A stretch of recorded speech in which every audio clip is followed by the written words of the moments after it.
ఒకవైపు వైసీపీ నాయకులు కొడాలి నాని ఆరోగ్యం బాగుండాలని, ఆయన త్వరగా ఆరోగ్యంగా కోలుకొని రావాలని చెప్పి ఒకవైపున పూజలు చేస్తున్న సందర్భంలోనే మరి కొడాలి నాని మాత్రం ముంబైలో ఒక బర్త్డే పార్టీకి నిన్నటికి నిన్న హైదరాబాద్ గచ్చిబౌలి సంధ్యా కన్వెన్షన్ సెంటర్లో పెళ్ళిళ్ళకి హాజరై హుషారుగా తిరుగుతున్నాడు. అసలు ఎలా చూడాలంటారు దీన్ని?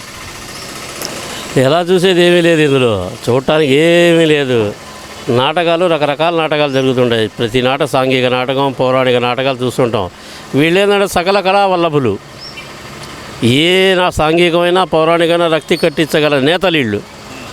దానికి తోడు చాలా అందగాళ్ళు, మంచి అందగాళ్ళు, బాగా మందంగా, అంత మందమైన అందగాళ్ళు ఏం చేసినా సంచలనమే.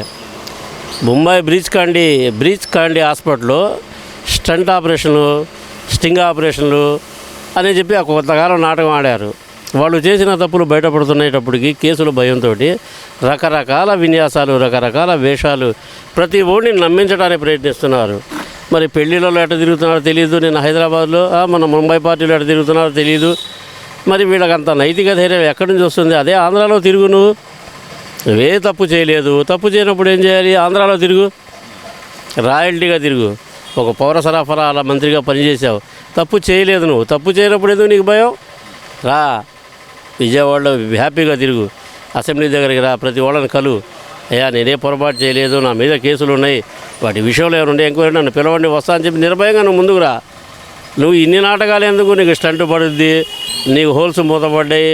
ముంబై ఇక్కడ ఆంధ్రాలో చేసేవాడు లేరు, ముంబై బ్రీచ్ కాండీ హాస్పిటల్కి వెళ్తున్నాను నేను అని చెప్పి ఫోటోలు పెట్టి ఎందుకు ఇంత అవసరం?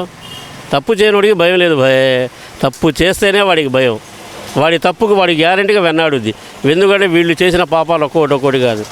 ఒక 74 సంవత్సరాలు 70 సంవత్సరాల మా చంద్రబాబు నాయుడు గారిని పట్టుకొని వాడు మగోడా అని చెప్పి మాట్లాడిన ప్రతి ఒక్కరు అందగాళ్ళు మొత్తం మరి ఈ నెలలోనే అందం ఏమైందో అర్థం కావట్లా. అంటే పోలీసు వ్యవస్థలో కేసులో ఇరుక్కున్నారు అంటే వాళ్ళు మానసికంగా కొద్దిగా ఇదవుతారు తప్పించి అందం తగ్గదు. అందం ఇంకా చిగురించింది, ఇంకా బ్లో వచ్చింది మొహంలో కూడా. ఎందుకంటే ఏం తప్పు చేయడం నాకేం భయం అన్నట్టుంటుంది. తప్పు చేయనోడి మొహం మీద ఎప్పుడైనా చిరునవ్వు ఉంటుంది, భయం ఉండదు. ఎందుకంటే తప్పు చేయలేదు కాబట్టి. ఇప్పుడు ఏదైతే కనుక లుకౌట్ నోటీసులు నిన్న రాష్ట్ర ప్రభుత్వం అదే పోలీసు వ్యవస్థ ఏదైతే రిలీజ్ చేసిందో, మరి ఆ లుకౌట్ నోటీసులు రిలీజ్ చేయడంతో ఆయన బయటకు వచ్చి అక్కడ కనిపించాడు అనుకోవాలంటారా? ఇదంతా డ్రామానే, ఆయనకి హార్ట్కి హోల్స్ పడింది డ్రామానే అనుకోవాలంటారా? మరి ఈ డ్రామా ఎందుకు చేస్తున్నాడు అనుకోవాలంటారు? ఇన్ని జరుగుతున్నాయి, మీరు విలేకరి చూస్తున్నారు. అతనిలో అదే సార్, అతని మీద ఎన్నెన్ని కేసులు ఎక్కడెక్కడ రికార్డు అవుతున్నాయి, ఏ స్టేషన్ రికార్డు అన్నీ తెలుసు మీకు. ఒక లుకౌట్ నోటీస్ అంటే ఏంది?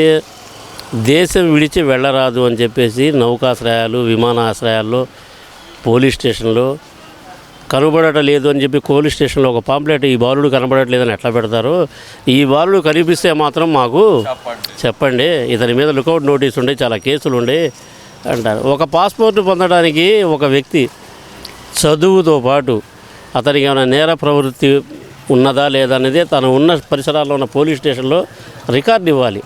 సార్ ఇతను జెన్యూన్ సార్, బెస్ట్, ఇతనికి మీరు పాస్పోర్ట్ ఎలిజిబుల్ చేయొచ్చు అని ఇవ్వాలి.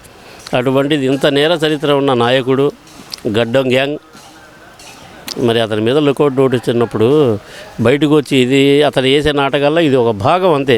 మొదటి పక్కా నాటకం సార్, భలేవారు సార్. అది ఏంటంటే పబ్లిక్ స్టంట్. అది రాజకీయాలు ఎట్లా చేస్తుంటారు? చెప్పిన మాటలు ఏమి చేయరుగా. ఇది వైసీపీ నాయకుడు. రాజకీయాలు అందరూ చేస్తారు, కానీ కొంతమంది చెప్పినవి చేస్తారు. అలాంటి చేసేవాళ్ళు నాయకులు ఎవరు అంటే ఒక తెలుగుదేశం పార్టీలోనే ఉన్నారు. ఎందుకంటే ఆ నాయకుడికి ఒక భయం అటువంటిది లేదా. ఇప్పుడు అసలు చెప్పినవి చేయకుండా చెప్పని చేస్తుంది కూటమి ప్రభుత్వం, అంతా రెడ్ బుక్ పాలన నడుస్తుంది అంటూ మన అంబటి రాంబాబు బాధపడిపోతున్నాడు కదండి. తెగ చిన్న మాట ఏంటంటే సార్, అంబటి రాంబాబు, సజ్జల రామకృష్ణారెడ్డి, పెద్దిరెడ్డి రామచంద్రారెడ్డి, విడుదల రజని, వీళ్ళందరూ ఏంటంటే ఒక పార్టీ మునిగిపోయే నావని కనీసం హోప్స్ ఏంది? లంగర్ వేసి ఆపటమా, లేకపోతే ఒడ్డు చేర్చడమా, లేకపోతే సేఫ్టీ జాకెట్లు వేసుకొని సముద్రంలో దూకడం జరుగుతాయి. వీళ్ళు ఆ నావని ఏం చేస్తున్నారంటే కనీసం ఒడ్డు కన్నా చేరుద్దాం.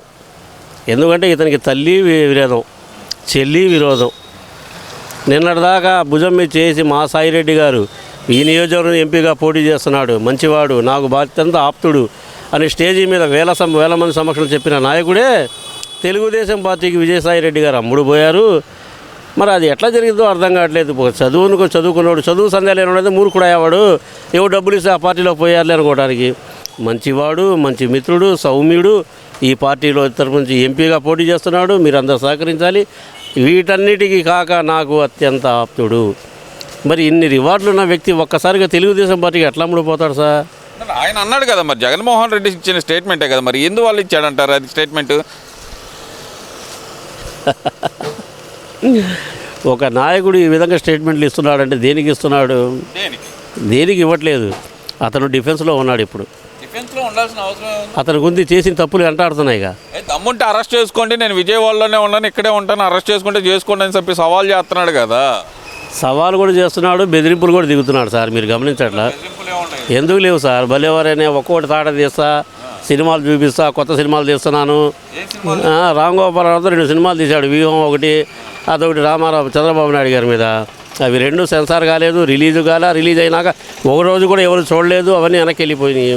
దాని తాలూకా బాగుపడింది ఎవరన్నా అంటే జీవి రామ్ గోపాలరావు ఒక్కడే బాగుపడ్డాడు, కొన్ని కోట్లు తీసుకొని.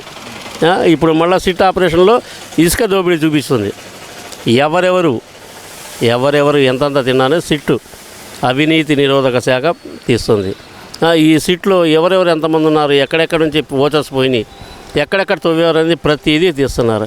గుండెల్లో రైళ్లు పరిగెడుతున్నాయి. ఇతనితో సావాసం చేసిన ఉద్యోగులు కానీ తోటి నాయకులు కానీ కేసుల్లో పడి నాశనం అయిపోతున్నారు. నిన్నటికి నేను జోగి రమేష్, అతను కూడా మంత్రిగా చేశాడు కదా సార్ వైసీపీలో.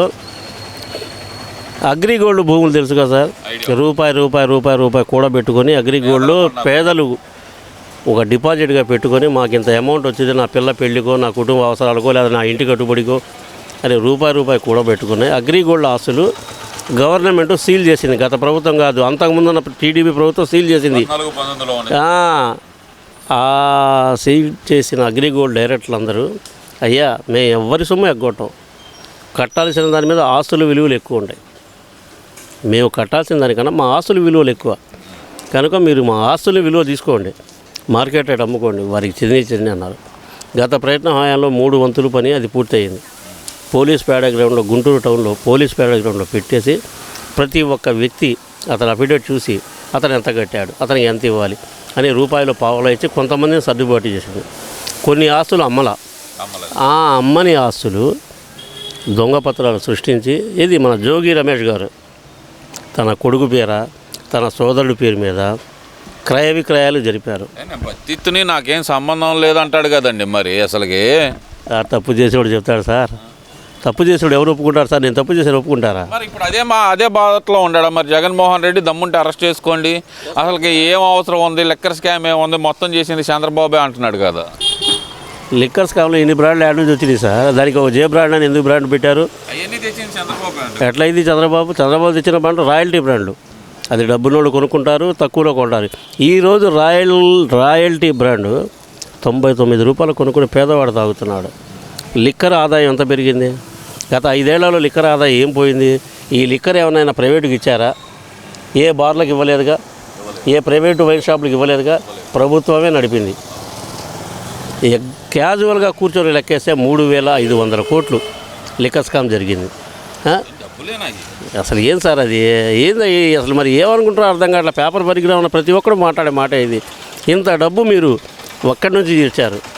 1,180 రూపాయలు మ్యాన్సన్ హౌస్ బాక్స్, అది 1600కి మీరు కొంటున్నారు. 600 రూపాయలు మీరు పెట్టుకున్న షెల్ కంపెనీల ద్వారా అమౌంట్ సపరేట్ చేస్తున్నారు. దీనికి సరి అయిన నాయకులు ఎన్నుకున్నారు. చాణక్య, కసిరెడ్డి, రాజశేఖర రెడ్డి, ఇంకా కొంతమంది నాయకులు. వీళ్ళ డబ్బుని పక్కకి చాలా జాగ్రత్తగా బ్యాలెన్స్డ్గా, అఫీషియల్ కాకుండా అన్అఫీషియల్గా అంటే కదా ఇక్కడ వీళ్ళందరూ అరెస్ట్ అయింది ఐఏఎస్లు. మరి జగన్మోహన్ రెడ్డికి ఎందుకు ఫ్రస్ట్రేషన్ వస్తుంది? మీరు ఇంకో విషయం మర్చిపోయారు. జగన్మోహన్ రెడ్డి గారు వీళ్ళందరికీ ఒక స్టేట్మెంట్ ఇచ్చారు. The best employees, best officers, వాళ్ళని అనవసరంగా ఇబ్బంది పెడుతున్నారు మీరు అన్నారు. అతను ఆ మాట అనలేదు అనుకోండి, సిట్ అధికారుల ముందు వాడు వాంగ్మూలం ఇచ్చేస్తే అసలు నాయకుడు ఎవరు, ఈ డబ్బు మీ ఇళ్లలో లేదు, ఎవరి దగ్గరికి వెళ్ళిందని సిట్ అడుగుద్ది కదండి. సిట్ అడిగినప్పుడు ఆ డబ్బు ఎక్కడ పోయింది, ఏ ట్రక్కుల్లోంచి పోయింది, ఖాళీ కార్లు వేసుకొచ్చి మూటలు డబ్బుల మూటలున్న కారులో పెట్టుకొని వెళ్ళి ఎక్కడికి చేర్చారు ఇవి? డబ్బు మాయం అవ్వదు కదా సార్, గాల్లో పెట్టేసి మాయం చేసి ఇంద్రజాలికులు కాదుగా వీళ్ళు, తెలివి గలవాళ్ళు. తెలివితేటలు చాలా పెద్ద తెలివితేటలు గలవాళ్ళు. ఒక రూపాయి నాణ్యాన్ని ఒకవైపు బొమ్మ అచ్చు ఎట్లా ఉంటుందో, వీళ్ళు తన తెలివితేటలతోటి వచ్చిన రూపాయిని ఎటు పంపించాలి, ఎటు తీసుకోవాలి అని పక్కా తెలిసిన వాళ్ళు. ఎవరివి దాకో ఎందుకు సార్, మా జగన్మోహన్ రెడ్డి గారు ఉన్నారు. ఇది గత ప్రభుత్వ హయాంలో ముఖ్యమంత్రిగా పనిచేసిన పులివెందల ఎమ్మెల్యే జగన్మోహన్ రెడ్డి గారు. హైదరాబాద్లో కేసీఆర్ గారి నాయకత్వం ఉంది. కేసీఆర్ గారికి తెలంగాణలో ఎలక్షన్ జరుగుతుంది, అసెంబ్లీ సెషన్స్ ఎలక్షన్ జరుగుతున్నాయి. ఆ ఎలక్షన్లో అతను ఓడిపోతాడు అని చెప్పి సర్వేలు చెప్పింది. ఆఖరి ప్రయత్నంగా సాగర్ మీద యుద్ధం 1000 మంది పోలీసుల్ని రాత్రి పంపించి మొత్తం ఆక్యుపై చేసి తెలంగాణకి మనకు నీటి యుద్ధం ఉంది అని ఒక ఎమోషన్ తీసుకొచ్చి ప్రజల్లోకి, దీనికి కేసీఆర్ అయితేనే సమర్థుడు, లొల్లి చేస్తాడు, పోట్లాడతాడు, ఏదైనా చేయగలడు అని చెప్పి అతనికి లబ్ధి చేకూరాలని. బాబాయ్ అబ్బాయి రెండు, అతను కూడా తెలుగుదేశం పార్టీ జెండా కప్పుకున్నాడేగా. చంద్రబాబు నాయుడు గారి దగ్గర పనిచేసిన ఏ శిష్యులు అయినా సరే కేసీఆర్ సీఎం అయ్యాడు, రేవంత్ రెడ్డి సీఎం అయ్యాడు. అతని సహచరుడు ఎవరు, ఆయన కాదు ఉన్నాను, అతని పేరు ఏదో ఉంది సార్, సెంట్రల్ మినిస్టర్గా చేశాడు ఆయన, ఎంపీగా. ఎర్రన్నాయుడు కొడుకు పేరు రామ్మోహన్ నాయుడు. ఈరోజు రామ్మోహన్ నాయుడుకి సెంట్రల్ మినిస్టర్ పదవి వచ్చింది, విమానయాన పరిశ్రమల శాఖ మంత్రి.